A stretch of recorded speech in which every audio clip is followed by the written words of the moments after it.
teams today. I'll do some introductions real quick.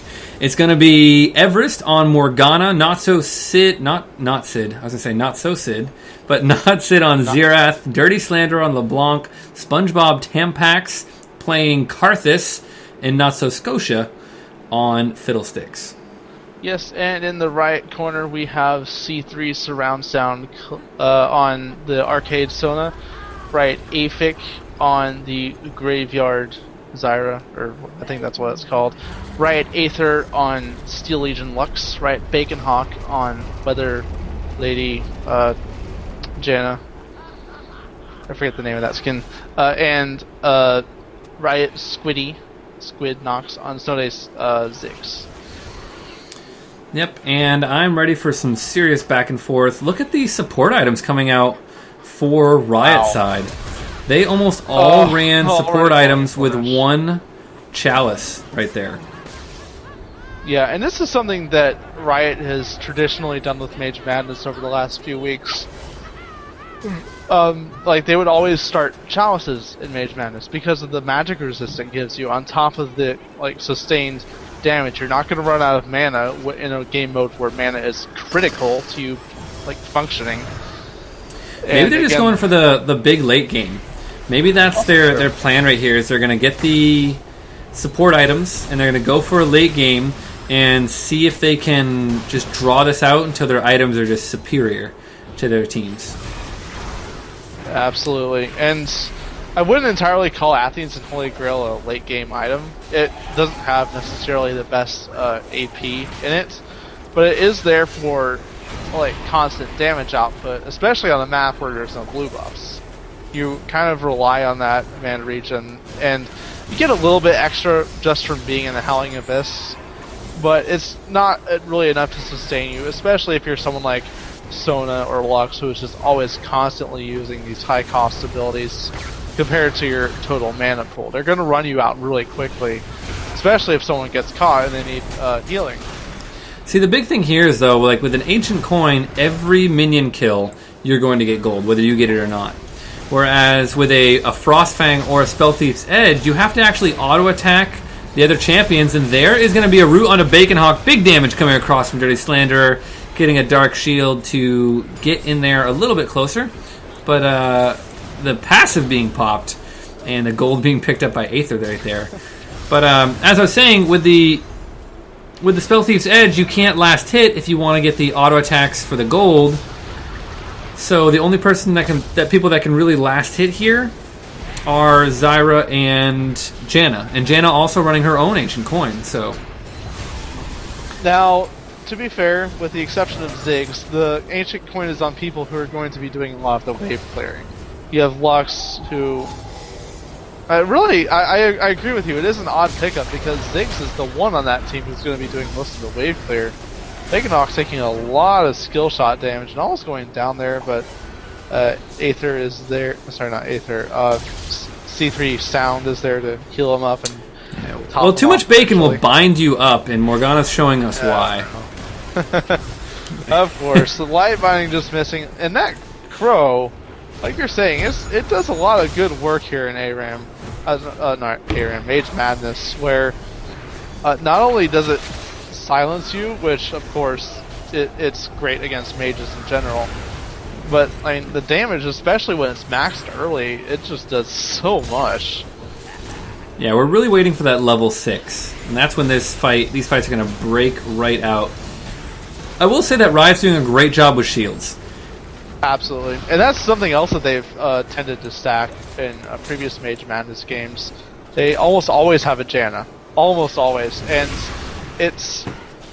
now looking at it over time, it's not that surprising because having shields is great because it prevents you from being 100 to 0 bursted, which with someone like LeBlanc or Xerath on the enemy team, it's going to happen eventually.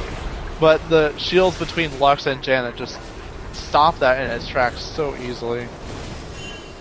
Yeah, the Eye of the Storm is great, but the Prismatic Barrier is so much better. 2 passes, hits everybody on your team, and without any auto attackers, you don't get that extra bonus having the AD from the Eye of the Storm.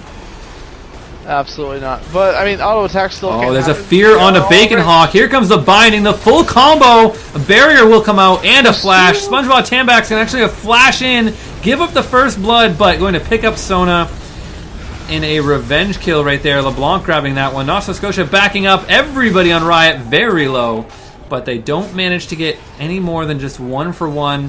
First blood going to Riot, so definitely worth for them right there. Oh, but a flash from Dirty Slanderer doesn't land the combo. No kills for you, LeBlanc, but a long-range pick for Not Sitted. And that's Ziggs dying in spectacular fashion. There's the ult from Xerath, but he's a little too far away. Yeah, and correct me if I'm wrong, but doesn't that actually gain range with levels? That Xerath ultimate? Yes, it does. Okay. It gets really, really big. So right now I'm not sure what the range on it is, but it wasn't long enough. It wasn't long enough, put that way. Yeah, and he was a little just overestimating what he could do with it, and kind of just a wasted cooldown right there. But community overall, despite they are burning through the shields, they are actually winning these extended engagements without the fact that Riot can actually sustain the damage back up. Oh, SpongeBob Tampax taking big damage right there. Ziggs ultimate gonna have to be flashed away. Did not want to die, and Not So Sid disconnected in the middle here, but they're actually going to trade 1 for 1. Dirty Slanderer gets a kill. Not So Scotia ulting in and behind everybody, fearing C3 sound towards the back, and there's Karthus picking up that kill onto Sona as Aether and Bacon Hawk drop out some shields to hopefully live through what's coming from Dirty Slanderer right here. They got to be really careful not to get too close. Aether's really low, going to walk right into it, and that's an assassination. LeBlanc doing what she does best. Assassinating. I really love seeing LeBlanc in the LCS too. Like, people used to be like, oh, Reggie's going to play LeBlanc, oh my gosh.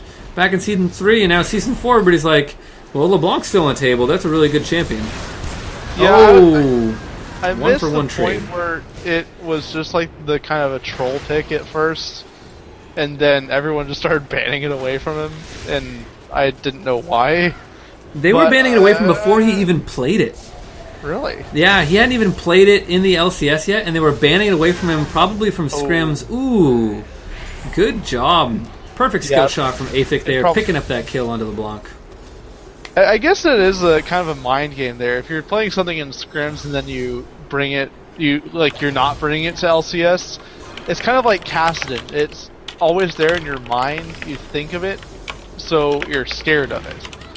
And you don't want to see it, so they just always banned it against him. Yeah. And then when it wasn't banned, he eventually, LeBlanc eventually shows up, and you have what you have today. You're being popular in LCS now. Final Spark not able to connect with anybody to do any additional damage right there. And the Karthus ultimate and Fiddle ultimate are down, but everybody else is up. So we could see a good snipe from Xerath, a good combo onto Aethic right there, but we'll have to port back into a plant, popping that passive, the Mimic passive once again. Mirror Image, excuse me. Mimic is the ultimate. My bad. Yeah, now we're starting to... Now that we have a lot of items on both sides, the sustain and poke from Riot is actually starting to get a lot better than what Community has, and there's just so many low health bars on Community that are staying low, but anything that low that comes on Riot side is just going to be healed back up. And SpongeBob Tampax actually going to go in right here. Not So Scotia going to ult in, and Bacon Hawk in a really tough spot, and she is going to go down. Not Sid picking up that kill. Actually, Fiddle picking up a kill onto Sona as well, so a 2-for-2 exchange overall right there. Aether going to get binded up. Stunned up. Not Sid and Everest doing good damage. There is the ult from Morg, but she got dropped as Zyra puts back the Strangle Thorns, locks him down. They don't even, she needed the knockup. They got the kill before that even happened. Yeah, that was a little bit of a sloppy engage there, and yeah, it's not going to kill anyone. The shields and barriers. Shields on shields. And it's exactly what we were saying at the beginning of this game. The balance doesn't get anyone. Okay. When Community tries to fight like that, especially if they're just walking at Riot, they're not going to accomplish much because they just have so good disengage. And you saw that there. They only lost, I think, 2 people for an ace. or a very near ace. And okay, ooh, big damage from those Skittles from SpongeBob Tampax, laying it down as he lays waste. And Squidmo very low, but going to get a clutch heal from Sona, allowing him to pick up a kill before he goes down. Karthus grabbing that one, and now it's Not Sid flashing in there with additional damage, but going to fall to a passive proc from Riot Aether on that Lux. A 4 for 3 exchange? Yes. Yeah, 2 for 4, actually, by the end of that. And, well, yeah, Jana died too. She just died really early. Okay. That's actually one of the more satisfying ways to kill with Lux. I mean, you're always... It feels great to just, like, QER someone and have them blow up, but you almost never get to use her passive, and then when you finally do and you get a kill with it, you're just like, yes, I got it. Ooh, Dirty Slanderer going in deep with the Mimic on the Distortion, but not enough damage. The snowballs coming back and forth, very rightly so on this map. And SpongeBob Tampax getting a little bit of a shield. There he dropped a good wall, getting one additional Skittle onto Riot Aether as they kind of trade back and forth right here. And both teams, I mean, Mage Madness, you pretty much have good wave clear no matter what. No matter what you have on your team, you have wave clear. Ooh, a good final spark coming across 3 of them. SpongeBob Tampax very low and needs to be careful right here. Nova Scotia taking some damage, gets the Dark Wind off. The Dark Binding is going to lock up Sona, and Dirty Slanderer picking up another kill on that LeBlanc. And now Fiddle in a rough spot, but a double kill for LeBlanc coming out as Fiddle picks up a kill. And, ooh, just not enough damage right there as Everest did a good job at zoning everybody back, saving Slanderer's life. Absolutely. Oh, a flash from Slanderer onto Aether with the Ignite. Big damage as they pick up that kill, and then a Binding onto the poor little Ziggs. He's going to drop for the first ace of the game, going to Community, and they might turn this into a tower. Yeah, well, at least there'll be a lot of damage on the tower. They do have C3 Sound coming here, and SpongeBob a little bit too far forward for that. Yeah. Ooh, they went in, and it was a 2 for 1, but they were already low, so, you know, we'll just dump some gold onto Sona and not allow any assists to come out of it. Yeah, you just don't... You don't want to feed the Lichbane, Sona. You don't want...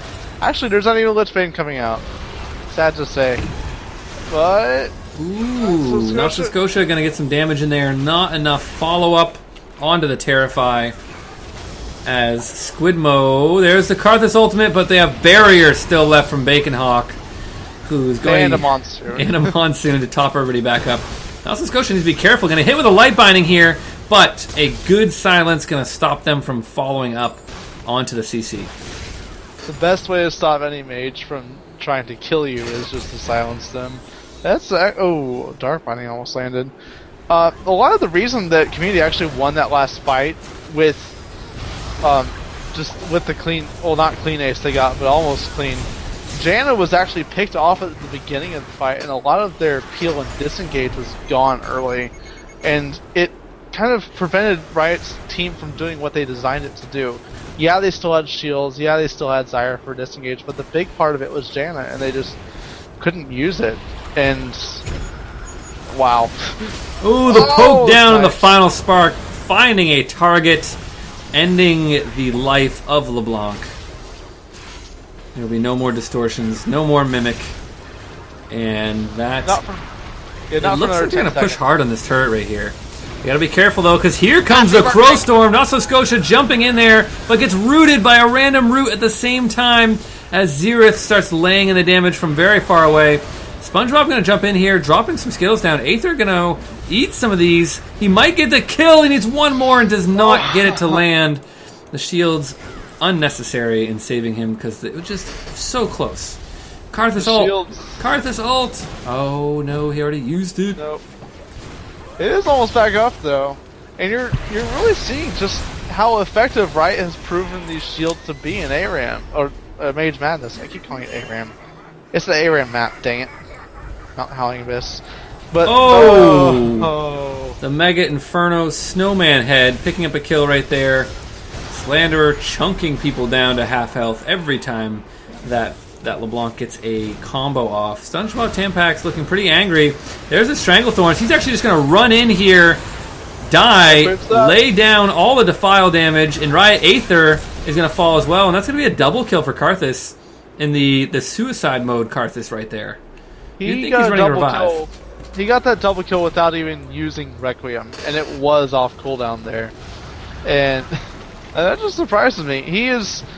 I'm not sure if I call it reckless or not, but it got something done. It's one of the easiest ways for community to engage when there's no Crow Storm.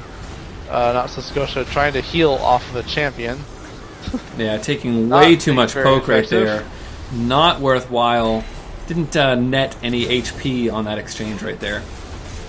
Oh, Dirty Slander just barely missing the Ethereal Chains, and that's going to allow Squid to live with just a tiny bit of HP as they start trading these long-range spells back and forth. Notsit doing a good job at landing quite a bit of damage very regularly, but not showing in the score yet, as SpongeBob is going to take a little bit too much damage right there. And here comes Xerath trying to pick up a kill. He's going to have Karthus ult to help, but nobody falling right there. Just too many shields and heals for this team. So the shields and Everest almost falling down there. Oh, wow. I think we might actually finally almost see a turret go down. As long as Riot's going to focus it down. Between the Ziggs passive, they should actually be able to get. Ooh, Notsid standing there a little bit too long, but they got the root on a Bacon Hawk, which will translate into a kill. And a good job distorting from LeBlanc right there. First tower going to go down to Riot, as LeBlanc distorting once again, kind of juking everybody out. She actually got the entire Stranglethorn used on her, and just juked it back to her distortion. Not Scotia walking up in there, actually channeling the ultimate, getting a fear down, but not going to be able to turn it into a kill.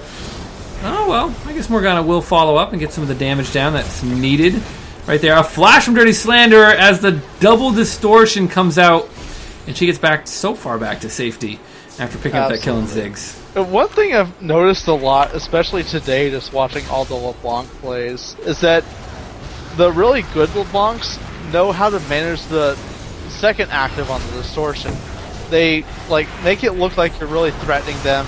They can always, well... Ooh, Everest not getting the lockdown. Karthus still behind enemy lines, allowing multiple kills to be picked up right here. And now it's Aphik all alone to defend this turret.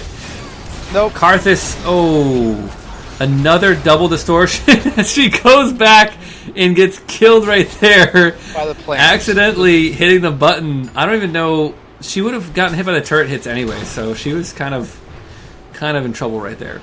All I gotta do is land danger in each one of her distortion positions, and then she's got nowhere to go. Absolutely. I actually think the plant was put there before she even distorted, which was kind of weird. But anyway, yeah, the good LeBlancs are really good with managing the second active, like to blink back to your original position, because like you're really good at drawing attention to where you are right Bacon now. Hawk going ham. Oh, wow. Picking up the kill on Notsid right there. But Karthus is here. He's going to get knocked back into the team, which is right where he wants to be, but he doesn't have the file on. He needs to hit that E to increase his AoE damage.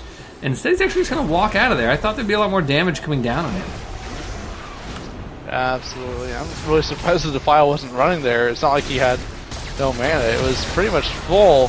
Bacon Hawk getting blown up.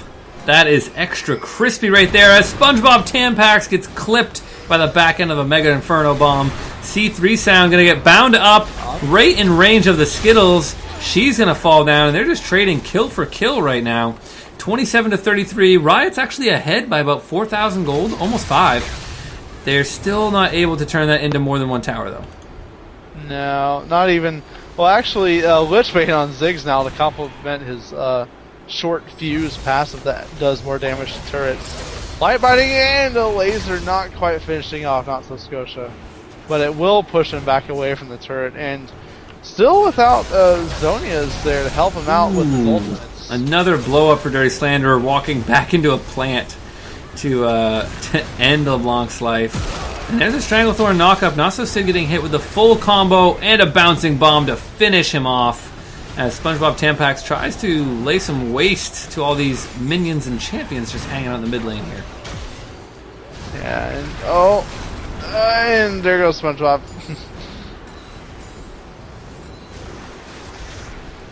And they're just kind of going back and forth. I think they're going to wait for a full wombo combo. Every ultimate is up on community side, and they need to use it all together. Monsoon's down, Stranglethorn's down. They have Crescendo, but that's about it. If they can get everybody back up and healthy, they can really get in there and do some damage. Now, one thing, I'm glad you mentioned the Crescendo, because if they can actually get a lot of people locked up in it... Wow. 100-0 right there from Dirty Slanderer. Void Staff, no DFG. That's pre-DFG damage. Anyway, like I was saying, if you can get... like, especially the combination of Lux and Sona is what I'm thinking. Because, like, Lux, Zyra, Ziggs, and everything, if you can pop all their AoE abilities in the middle of a Crescendo... Oh, there's the ultimate from Nova Scotia jumping in there with the barrier, but not enough HP to stay alive and do damage. Everest is going to try to lock people down, unable to do so. Karthus ultimate coming down on top of the barrage coming out of Xerath, but not going to be able to pick up any kills, and they actually go 1 for 4 in that exchange right there. Yeah, but a lot of Fiddle needs that Zonius. Fiddle needs that Zonius. Yeah, he does. I'm really surprised he hasn't even built it yet. On 3 items yet. And he really needs it, because he's getting post down a lot just while he's channeling and before he's channeling the Crow Storms. So when he gets in, he has 500 or less health left to use it for, and he's usually killed before the duration is over. A little bit of a waste there just by not even having that one certain item, and it's really costing community what they need to be doing is it's what their comp does. They want to fight, but if they can't live through the fight, then they're going to lose, and that's what we're seeing right here. And there's a big burst coming out of Slanderer. Gonna get the kill on the second proc there. Trading a good amount of HP, but who cares when you 100-0 somebody. Oh, final spark, ending the life of Karthus for now. Ghost Karthus, though, laying down some Skittles and Walls of Pain. It's like you distorted right towards Squid Nox there and just went right back over the Wall of Pain. Yeah. And the one for... well... yeah, sorry. Not So Scotia, not so effective on the Fiddlesticks. I haven't seen an amazing hit yet. And she distorts back into a bomb. Dirty Slander... distorts back and the bomb lands on Xerath. She didn't distort into a bomb. That's not what I meant. That's one thing you actually need to try to avoid. Oh, never mind. One thing to avoid just when you're playing against a lot of skill shots like this. Not So Scotia's gonna get caught out right here. He will live though with a barrier, and SpongeBob Tampak's gonna jump up in there. There's the Karthus ultimate. Not enough damage though. He just is not glass cannon enough. What's going on? Where is all Karthus damage? I'm surprised that there isn't a lot of damage because he has the build that does damage. The Deathcap Athene's Void Staff is like one of the highest 3 item builds you can have, minus something like a Deathfire Grasp, especially for like low cooldowns. But then again, Karthus doesn't have that low. Little too brazen right there, trying to get the full combos coming out. That was shut down very quickly. A final sparkling across, and the Dark Shield saving Everest from a binding right there. The Dark Shield, the Black Shield actually saved him from the plant damage there as well. If he didn't use it when he did, the plants alone would have finished him off. But, second turret here down to about 3rd health. Riot still just wailing away at every chance they get, and they haven't even lost their outer turret yet. Oh, Baconhawk forced to flash out of there, and a Crescendo being used. SpongeBob, Tampax gonna retreat. They got some good summoners, but the final sparks now are being very, very frequent. So they need to be careful. Only one CDR item on them right there, and that's Aphic going really deep, zoning. Not So Scotia popping the barrier, doing good amount of damage to Aphic. Can Slander get some damage? There's the damage. Great down onto the Janna, but Ziggs picking up a bomb kill in the back line. Slander coming back in, grabbing another kill. The one-man army of LeBlanc is real. Putting up the clone forward right there. And Fiddle going to actually fall to the Binding and Roots combination. LeBlanc grabbing another kill, but falling to Sona in the process, who's also got a good amount of AP in this game, but surprised not to see more cooldown boots in this game. Dirty Slander has done that same thing so much this game, where he jump into multiple people alone. I mean, this is without having any engage go before him like Assassins usually would. But he's going in just by himself into the middle of 3 or 4 people, picking off one and immediately distorting back out. And he just continues to do this. He's getting a lot of gold out of it, almost at 4 items by this point. And, well, everyone's pretty much at 4 items by this point. But it's... I'm not entirely sure it's making that much of a difference, because even though he usually lives through it... I want to see what Bacon's going to do with the attack speed daggers. Have you seen the daggers? It's Nashor's Tooth. That's where that's going. Oh no, 2 picks for Riot right here could spell a big problem. LeBlanc's going to grab a pick in the back line, but distorting back to original position. Oh, she's going to jump in. Morgana going to try to get a root onto 2 people. Zonias versus Zonias. And the second lockdown did not happen. Crescendo picking up the kill right there. Notsuck Scotia not so breathing anymore. Although it was Scarecrow anyways. And now it's the 1v4. LeBlanc trying to stave off this engage. About the Nashor's Tooth, I think I kind of see where Bacon Hawk is going with that.